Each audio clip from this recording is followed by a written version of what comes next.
The drum did not stop that night, even when the fire burned low, even when the elders rose from their seats, even when the village fell into uneasy silence. The drum kept beating, and everyone knew why. Because Amara had just chosen love over safety, and the village had never seen such courage before. But this story did not begin that night.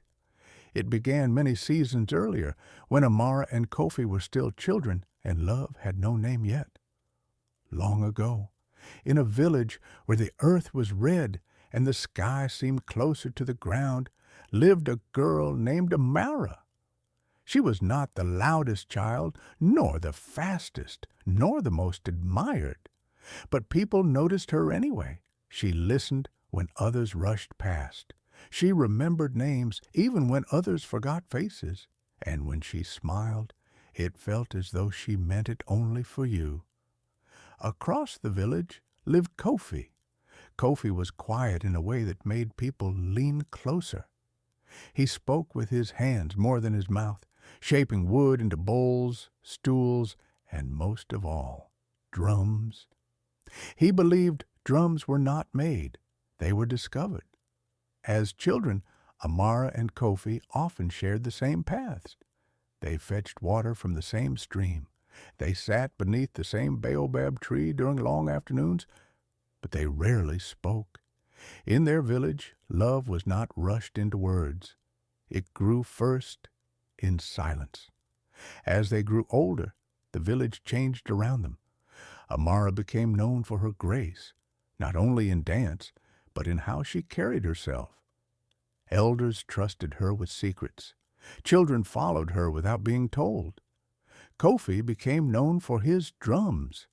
It was said that when he played, the rhythm did not ask for attention. It demanded truth. Some said his drums remembered things people had forgotten.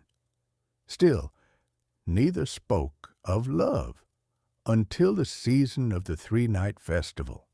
The festival was older than memory. 3 nights when the village gathered to give thanks, to ask forgiveness, and to listen. On the first night, the drums were meant to welcome the spirits. Kofi brought a new drum to the fire. He had carved it from sacred wood and worked on it in silence for many moons. When he placed it before him, his hands trembled.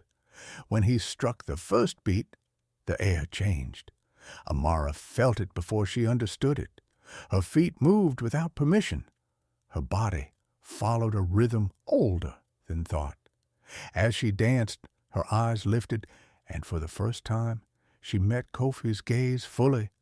In that moment, the world narrowed. They did not smile. They did not look away. They simply knew. On the second night, the elders whispered among themselves. "This drum speaks," one said. "And when a drum speaks," said another, "it calls the hearts meant to answer." But that same night, trouble arrived. A wealthy trader from a distant land came with gifts, promises, and confidence. He asked for Amara's hand. He offered gold, protection, and a life without hardship. Amara's family was torn. Love was beautiful, but safety was loud. Amara said nothing. That night, she sat alone near the dying fire, listening to Kofi's drum echo in the distance. She understood then what frightened her most. Not love, but the truth love demanded. On the third night, the village gathered again. Before the drum sounded, Amara stepped forward. The firelight caught her face. The village grew quiet. She spoke with respect, but without fear. "I have listened all my life," she said, "and now my heart has spoken." She turned toward Kofi. "I choose the path that knows my name. I choose the love that does not ask me to be smaller." The trader laughed once, then left. The elders looked to Kofi. He said nothing. He played. And now we return to where this story began. The drum did not stop. It beat through doubt, through fear, through silence, until the village understood love had already been chosen. Years later, when children asked how Amara and Kofi found each other, the elders would smile.